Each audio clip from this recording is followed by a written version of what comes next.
Ladies and gentlemen, continuing with our program for this afternoon, may I please have the pleasure of inviting our moderators and panelists for our first session on Societies We Want.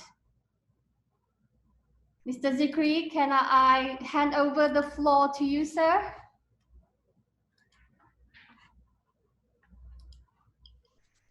Hello, everybody. Thank you so much for being here. Let me start with Bismillahirrahmanirrahim.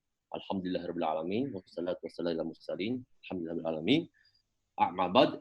Assalamu alaikum wa rahmatullahi wa barakatuh. Everybody who's joining us around the world, thank you again. World Islamic Trade Forum 2020. Such a needed summit together. My name is Zikry Kholil. I'm the co-founder and chief communications officer over at Incitement.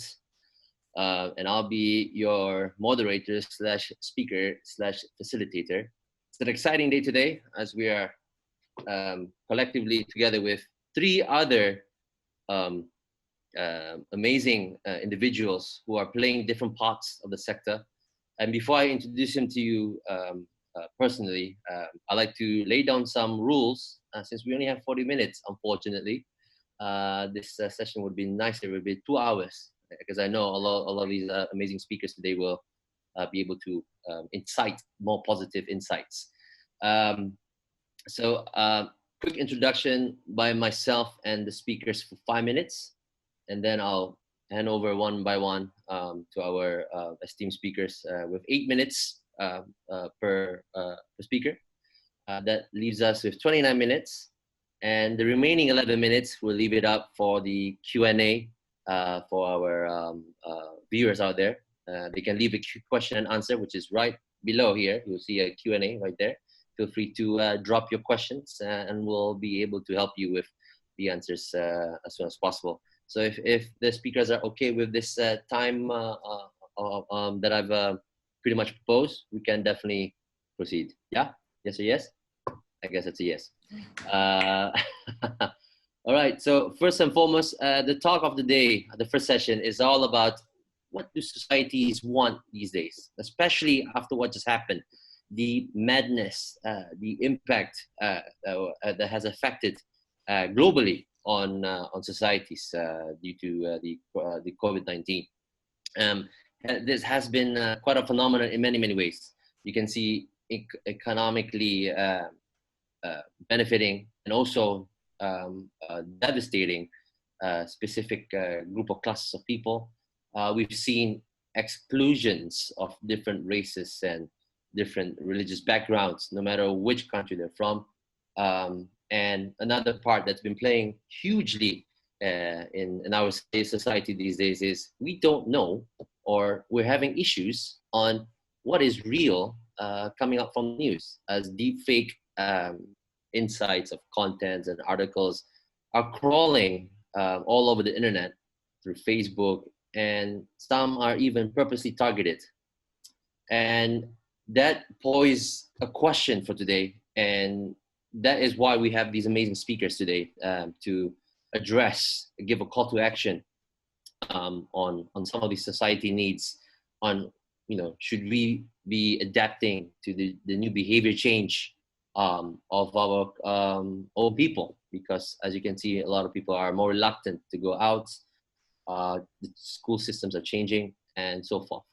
And that with that, I'd like to introduce the three speakers for today, who are going to give you the insights and perhaps their expertise to our viewers out there, which I have no doubt they will leave you with a few thoughts and perhaps even a call to action, as we would like you to not just listen to the speakers, but understand where you could take that action to proceed further. First, we have Miss Ramata Almamy Mbaye. Hope I pronounced it correctly. I know many footballers with the last name Mbaye. So, a director of Human and Social Sciences over at ICESCO, a sub-organization under OIC, focusing a lot on education, science, and culture, etc. Her background is amazing, helping a lot of committees, mostly focusing on gender equalities, if I understood that correctly, and many more. So welcome, Ms. Ramata. we have Mr. Mohamed Irshad. Before he turned 29, he has accomplished so many things. I'm quite in awe with what you've done, even being nominated as a member of parliament. And he's also the founder and president of Roses of Peace, a non-for-profit interfaith peace movement, one of its kind, and one that fits the modern societies for sure. And lastly, if I could correct myself, I'm sure she sounds like a Malaysian herself. Introducing Miss Siti Kamariah Ahmad Subki, CEO of the Institute Wanita Berdaya of the Selangor State's Women's Empowerment Think Tank, based in Malaysia. Obviously, Selangor is in Malaysia. But prior to that, she's done many, many things by serving the United Nations in New York, and an advisor in the finance and private sector for the UN World Humanitarian Summit Secretariat, and so forth. So welcome, ladies and gentlemen. Again, thank you for the viewers who are over here. And I could not start by bringing Ms. Ramata on the table to shed some enlightenment in the next 8 minutes to our fellow viewers out there and this prestigious World Islamic Trade Forum 2020. So Ms. Ramata, you have the stage.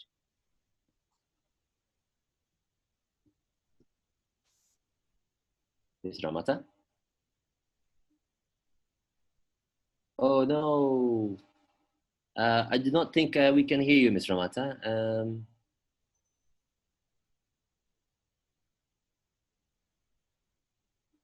Just give it a sec, viewers. You know, Zoom is quite new to all of us. We're adjusting to the Zooming technicalities here.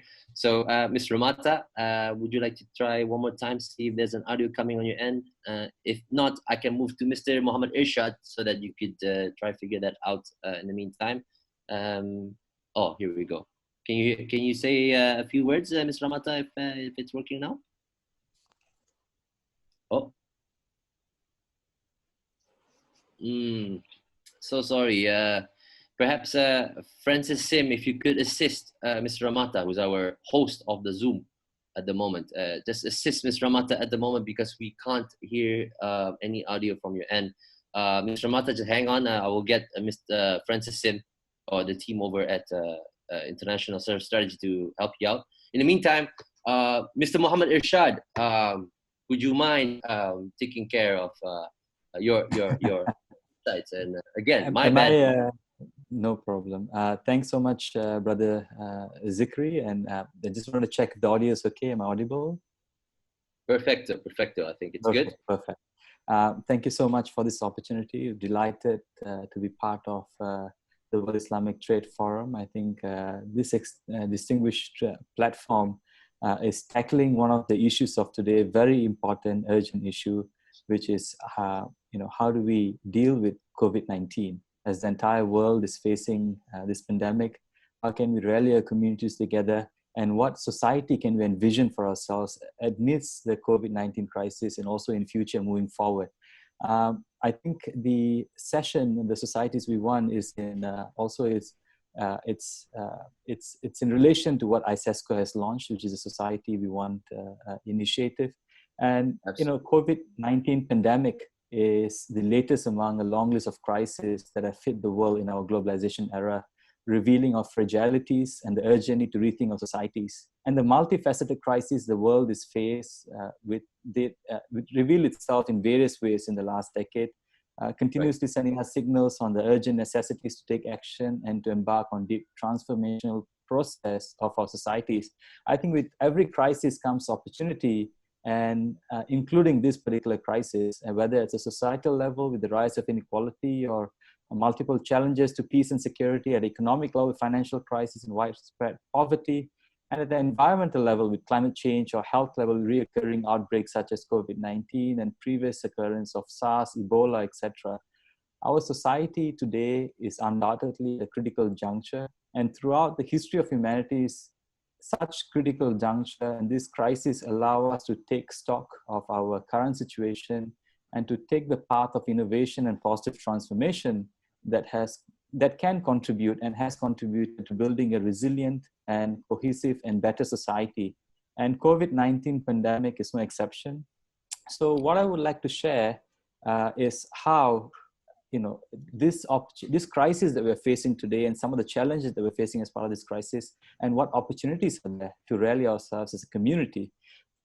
The societies we want is a broad topic, primarily because, it can include various facets that I just mentioned earlier, economic, with, regard to health and etc. But for the purpose of, our discussion today, let me focus on three areas, which, in fact, I feel that we have to address as a society, as a global community moving forward, is one of xenophobia, is one of racism and religious discrimination, and one of tackling misinformation and fake news, right? So these three areas we have seen with COVID-19. Before the name COVID-19, people were calling it, Chinese virus, Wuhan virus, etc.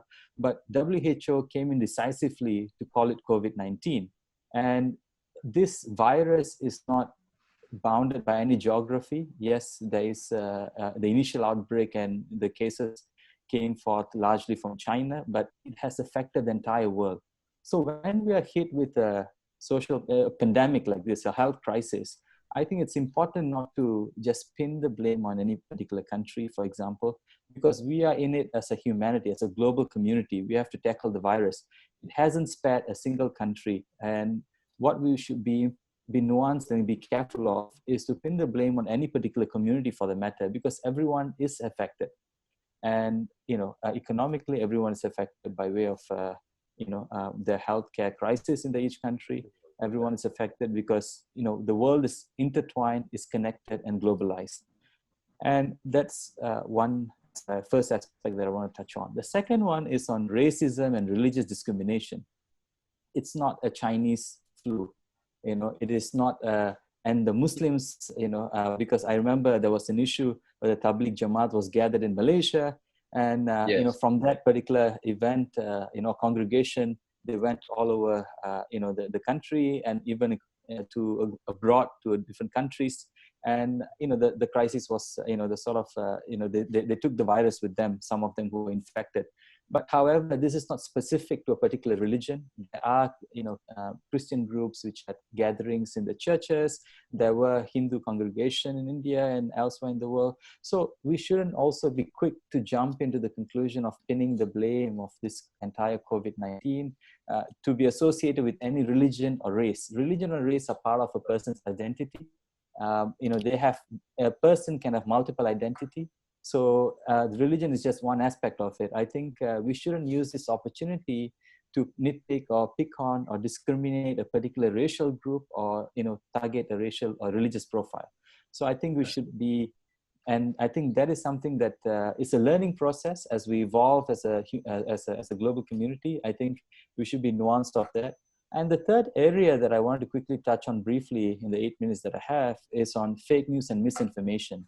I think we live in a world where there's a, as you mentioned, there are deep fakes, there are misinformation, people who have personal agenda they might want to push, even within this pandemic crisis period. What we need to be aware of is before we share any news or information, whether to check what's the source, where it's from, whether it's verified or not, and if it's from an authentic, government source, for example. So that sort of simple verification would do a long way than to panic and chaos. What we see across the world is shelves of supermarket being cleared out. People were rushing to get the essential supplies when the people who actually need it were not able to get it. So I think if we put ourselves before others, this is the situation that we're going to get ourselves into. But if we put others before ourselves, I think that's when we can really combat this crisis and recover faster as a global community, rather than, being, set back by all this chaos that's happening around us. I think what we need to remember is that we are as strong as the weakest link. So Absolutely. If we act collectively, if we act together, if we look out for each other, I think we can really overcome this pandemic much sooner than we can, that's probably anticipated.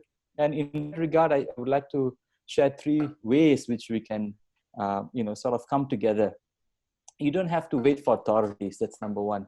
you don't have to wait for authorities or the government to take action. If you are in the community and if you're seeing some people at risk, people who are suffering, people who are not able to get their meals, for example, why don't you just set up a bottom-up, ground-up initiative? Why don't you rally your friends together, like-minded individuals together? You can mobilize the resources within the community, and you can, act decisively, and you can solve the issue from the onset before, allowing it to grow further. And what we need at this point in time is people to take initiatives. I think that's very important. With initiatives, we can then make sure that people who are vulnerable amongst us are not left behind. We can then ensure that the help reaches the intended recipient, and we can then make sure that the economic fallout, in the post-recovery phase, is able to rebound much faster. So these were some of the initial thoughts, and happy to take questions, and perhaps give more time for questions and answer later. Thank you so much, Mr. Mohamed, Irshad. I think the key word I can get from you here is be proactive, especially around the right people who could connect the dots, whether backwards or forward. So definitely lots of interesting key points that is pretty much out there, and reaffirming it from someone like you is absolutely much more welcoming, so that hopefully our viewers out there who are listening will be more than able to pick it up, and definitely leave some questions, and we'll go on the questions much later. But up next, the much awaited Miss Ramata, who had some technical difficulties, is finally back. Yay! So with that, I'd like to bring back Miss Ramata to again focus on sharing us more about these amazing initiatives at ICESCO. Honestly speaking, I only learned about ICESCO a few days ago, so it's not really as sexy as OIC, obviously, but hopefully it will after this conversation, in a halal way, of course. So with that said, let's bring on Ms. Ramata. The stage is yours.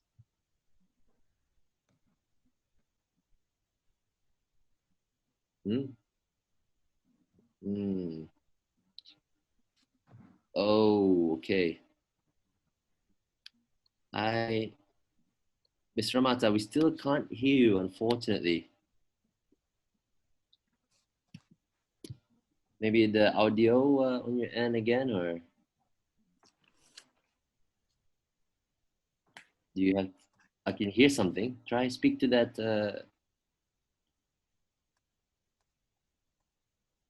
Francis, could you help assist Ms. Ramata, please?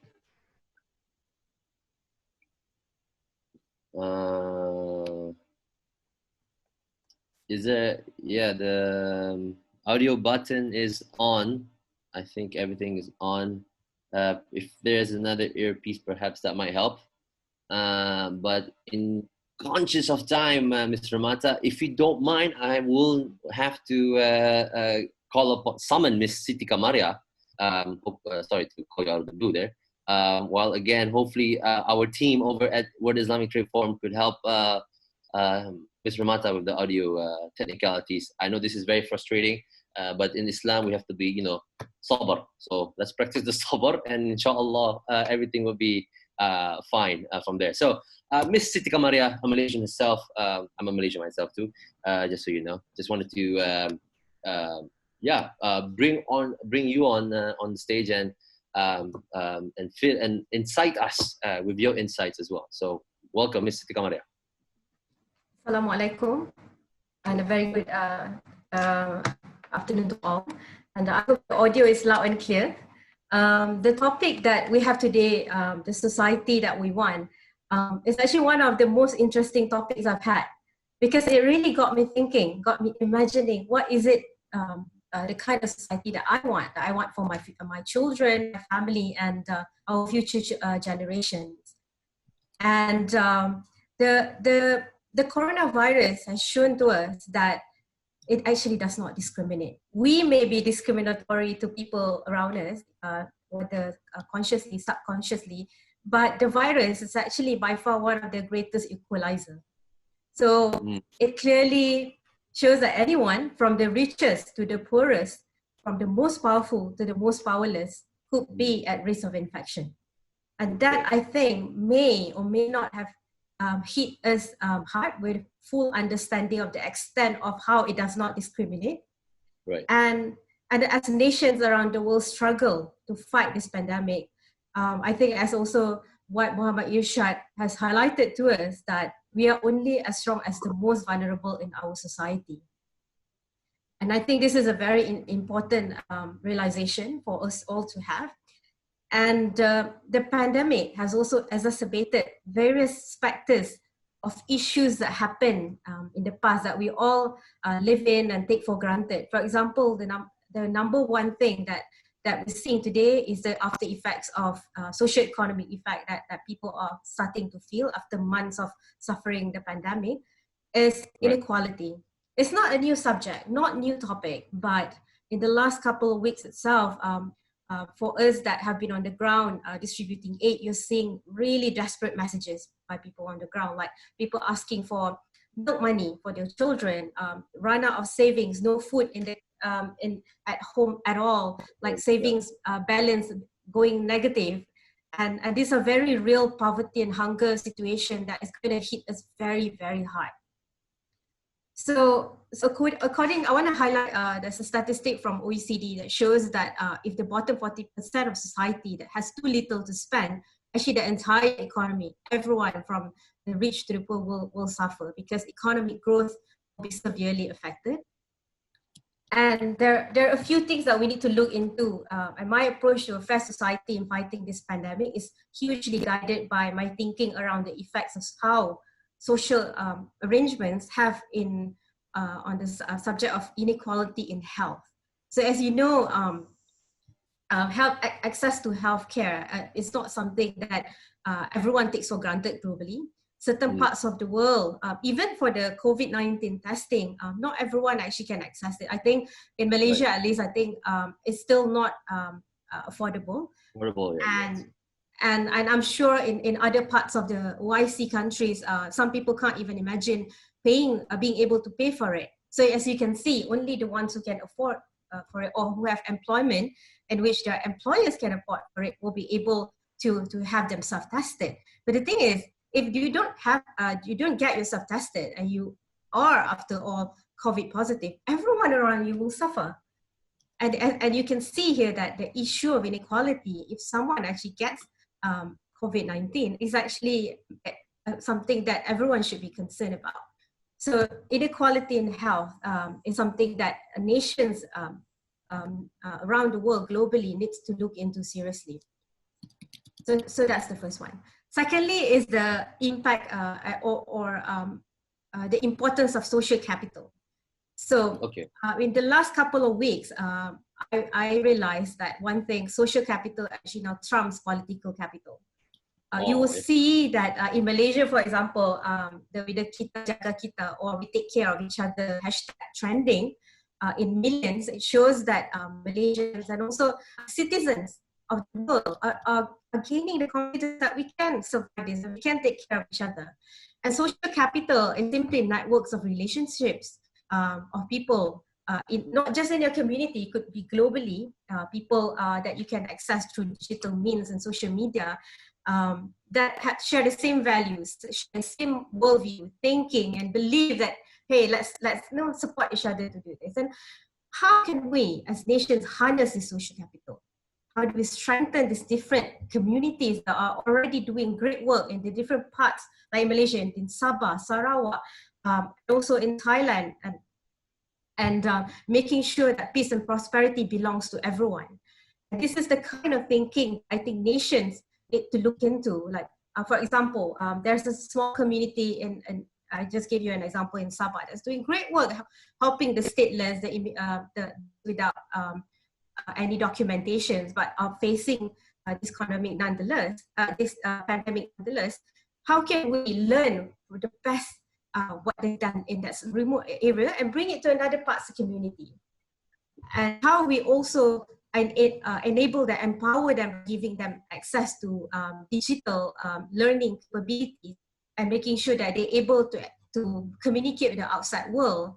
Right. One research that the Selangor Women's Empowerment Institute did recently showed that not everyone have access to the internet, and that is another forms of inequality, which is a digital divide. In our state, one state, for example, close to 50% of women or households actually do not have access to internet, not because of anything, because of where they are located, and some can't even afford the monthly fees for internet. So what does this mean for this family?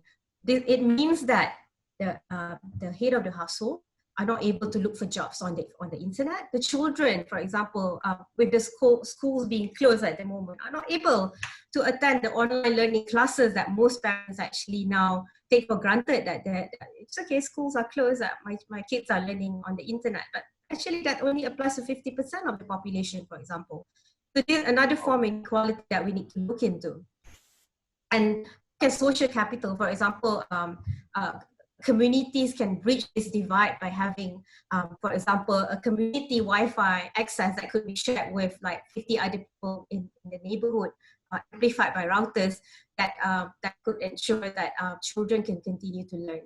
So I hope I've not exceeded the time, but those are some of the ideas that I have, and it involves around inequality. I want to the largest issues that I want to bring forward, which is the inequalities in health and also access to internet and education.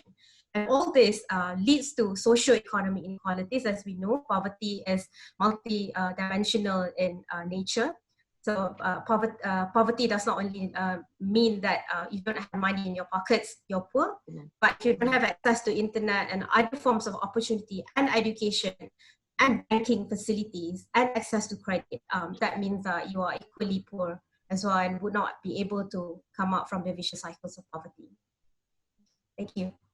Well, thank you so much, Ms. Siti, for that tremendous deep insights. And I think all of us have to agree the fact that this virus has no discrimination at all. As you said, it's touching in every spectrum of the kingdom and classes. I think it's a great way to take away and see how this implies to someone on a personal level as well. So again, thank you for the statistics. If there's any way we can get a hand on those stats that you have shared, perhaps later on we can discuss it further. But thank you again, Ms. Siti, and hopefully third time is a lucky charm. Ms. Ramata, I hope this time we're able to finally hear your amazing voice, plus the amazing insights that you would like to share with all of us. So the stage is yours again.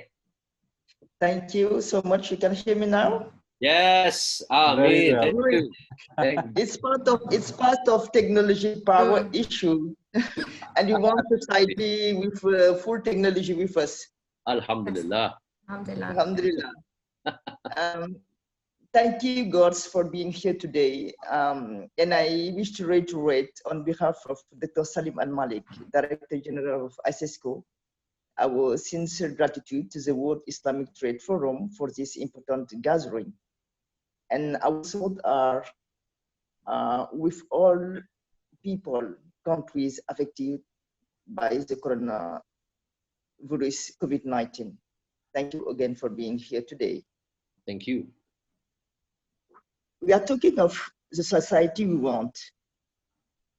You know that COVID-19 is threatening all of humanity, and all of humanity must fight back. With COVID-19, our world is currently facing a human crisis because the disease is attacking society at their core. The very sad reality of the COVID-19 crisis brings ICESCO to tackle the many social and economic dimensions of the crisis. ICESCO believes that it's time to focus on human values, to focus on the full respect for human rights, on gender equality, in order to better protect human rights and focus on inclusion. For us, it's time to focus on people, in particular, the situation of women, children, youth, the elders, also the most vulnerable people. It's time for us to proceed to a paradigm shift for the centrality of human and humanity in our policies and program. Reason why ICESCO initiate a whole of society approach, I mean the society want initiative. Why we want new societies? Why we want to better focus on humanities, and also to highlight the importance of human and social sciences. Through this initiative for a new model of society, ICESCO aims at spreading knowledge and undertaking innovative programs that contribute to build healthy, peaceful, prosperous, inclusive, resilient, and sustainable society. Why healthy people? Because for us, it's important to better take into consideration food security. People have to be healthy in terms of nutrition. We want to fight nutrition. We want to fight malnutrition. And for us also, healthy people means people with a good mental health, but also a good physical mental health. Why peaceful? It's important because all the crises we are facing, the Islamic world and even the international communities are facing several crises, armed crises, political crises. And for us, it's time to better focus on coalition for peace to build peaceful societies. Prosperous because it's important to reduce the inequality in terms of social inclusion. Resilient because of the several crises our countries are facing. It's really time to have more health system resilience, more community.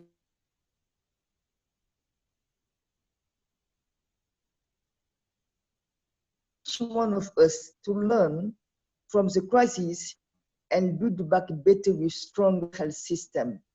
Fewer people living in extreme poverty, less gender inequality and social cohesion, a healthy natural ecosystem with less malnutrition and more resilient societies, as I said before. More than before, we need solidarity, hope, more interfaith dialogue, social cohesion and peace. The Society One initiative is about preserving and boosting social cohesion through educational but also cultural resources in order to overcome social exclusion. This is why ICESCO intends an invitation to all international institutions and organizations to join Society One initiative. We think that together we can reverse our society in order to protect present and future generation. This is a message we want to share for us really to better focus on human and humanity in this crisis context of COVID-19. All right. Absolutely. That is very insightful, especially understanding the of the amazing new initiative that's being spearheaded by ICESCO itself. And I'm so happy that I could finally hear you after many trials and to finally get this off our chest. And again, in conscious of time, we have about 8 minutes left, so I hope we can wiggle around 10 just to play around with to address the questions that we have been posing at the moment. As I can see already, there's a few questions on our Q&A right on the bottom there. If you're on Zoom right now, feel free to drop any questions that you have. So one of the questions that I actually want to address to one of the speakers, especially to Mr. Mohamed Irshad, is a question that I actually wanted to ask because it's much relevant to the topic for the session, and that is you touched on these deep fake news, and even I did in the beginning of the opening of the session. That's right. What are the best ways to curb this, especially when platforms, say Google or whatever, they seem to have the better hand on choosing what content should be censored, and this could also be some form of confusion for many people who are trying to seek for answers We have people trying to exaggerate data that ended up being in favor for marketed medical device example, like as an example. And knowing that there's so much content out there, and now we're facing at a time in the 20th century, in the 21st century, where we're confused, like what is real, what is the truth. CNN says this, but then this community blog is saying this, even though you trust the local community just because you're from the community. So and again, upper hand goes to all these platforms who have the right at who somehow would try to censor you out, thinking it's not true. So what are your methods, if you don't mind, or ways of curbing this? Sure. I think if I were to just say, I mean, you're absolutely right. There are a lot of issues we're facing today, especially with regards to ascertaining which news is correct, is accurate, which news is fake and not true. So, and right. What we have been doing in Singapore is, if I can share our experience in the government, is that we have in fact set up a WhatsApp channel. I think it's a government.sg WhatsApp channel. And through that WhatsApp channel, what we're doing is pushing out daily information and from the credible source of the Ministry of Communication information. So what we're essentially doing is to sucking up the information vacuum, which will otherwise can be also filled with fake news, and then issuing and making sure that the real news gets out to the people in a seamless way, easy enough for them to access by way of their WhatsApp messaging platform and to ascertain. Right. What has also happened is, for countries outside of, Singapore is just one country, to the rest of the world, I think the WHO has also launched a bot, a chat bot on Facebook Messenger to combat COVID-19 misinformation. I think if I can do a shout out to them, this Facebook Messenger bot has they have such a huge reach where they're able to collaborate with technology companies and other platforms to push out real, authentic information in a timely and relevant manner. So I think there are multiple ways of fact checking, multiple sources. Right. I think the first thing is, when you read a piece of news, when you read even from mainstream media for that matter, why don't you corroborate whether where is the source from? Look at its origin. Is it trustworthy? I think that's very important. Second is to understand, know what you're reading and search for clarity. And third is to research, to dig deeper, to go beyond the initial source. And lastly, I would say, is to evaluate, which is to find the balance, exercise fair judgment. So using the SURE model, which we have employed in Singapore, which is the source, to understand what you're reading and to seek clarity, and to research, to go back to go beyond the initial source, and to evaluate, to find the balance and to come to a fair conclusion and judgment. So these are some ways which you can combat misinformation, fake news by, and I hope that's useful. Absolutely, that was very structured too. So thank you so much for answering in a very efficient way, I would say. And we have about 3 minutes left, so I would like to try 2 questions, if you could do this. To Miss Siti Kamariah, there was a lot of insights that you shared through statistics and data. But I want to pose more question on the exclusion that's been happening. We talked about some news from the Tabligh group. They had good and bad aspects depending on how media is portraying it, right, or what other people are saying. But overall, there's been either a division or a unity among different communities. And what seems more to me personally has been pockets of small communities within the little districts of cities who are much more united and helping out one another. So obviously, for the first time, me, myself, I'm getting to know my neighbor much more than I would have known him for the past 10 years. So this is some amazing, upgrade on my socializing, behavior. So my question is, how does it always have to be tragedy to happen, to take tragedy to happen for humans to pretty much stick together? And from what you know through your experience, what do we need to not wait for another tragedy and to separate to get us all helping one another again? I hope that you understand my very big question here. Those are very important questions, Zikry, and there's a saying that never let a good crisis go to waste. So, right. Crisis, as bad as it is, but there also brings opportunities, like what Pak Sandi mentioned at the start of our forum today, and also, since you mentioned about the public group, I also want to highlight that in our religion, Islam, which is the religion of peace, I mentioned about inequality, that I also want to bring the solution, which is already there all along, with zakat, which is one of the 5 pillars of Islam. And which means that the religion knows that there will be calamities, and which is well described in our Quran, and also mentioned by Pak Sandi this morning, earlier today, that this will enable us to support the ones in need, and these are the tools that will bring people closer. And absolutely.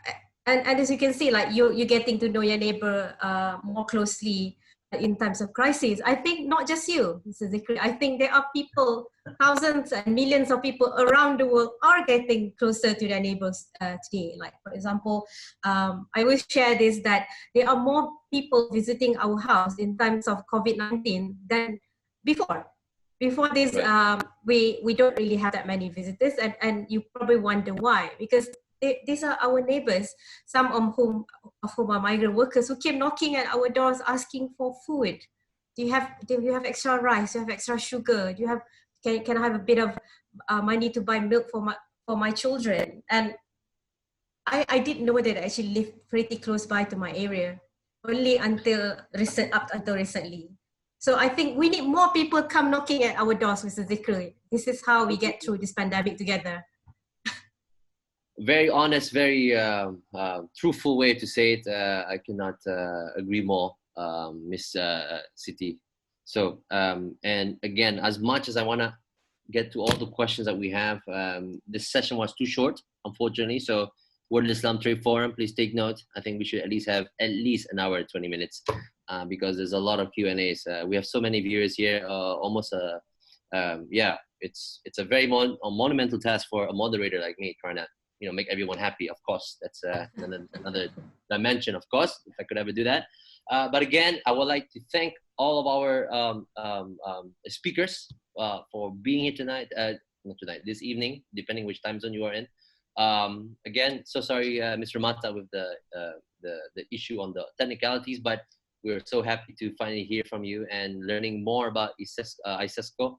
I think if there's anything I'd like to end this session with is Mr. Mohamed Irshad, Mr. Kamariah, and Ms. Ramata, if you could perhaps share a link on the chat group down there and address it to all the audience and the panelists of where can the audience take part in wanting to be more proactive in trying to, whether creating a better society, or, and I will do the same, in different avenues that they can support, whether it's from their skill set or from their connections. Because like Mr. Irshad said earlier in his speech, there are many ways for us to be proactive, and if you see something, you should do something if you can, and everything you do is amal ibadah, in Islam. It's one of our ways of life. So perhaps this is a great time to do that. Leave that link here on the chat group. Hopefully there'll be more people calling for more, finding their own cause to make this world a better place. And I would like to leave with a short sentence by saying, let's not wait for another tragedy for us to come together again. Let's stick together forever. Well, depending on what forever is to you. So thank you again, World Islamic Trade Forum, for having all of us. And we look forward to being involved again. And up next, we have more session coming up. Sorry to take the extra 2 minutes from your time. Assalamualaikum warahmatullahi wabarakatuh. Walaikum assalam warahmatullahi wabarakatuh. Thank you. Assalamualaikum. Thank you. Okay, thank you so much to our panelists and moderator for a very interesting session. Thank you, Zikry. We will take note since this is the first WITF web conference. The next time around, we will have a more planned out for each and everyone to have a more say. Okay, right.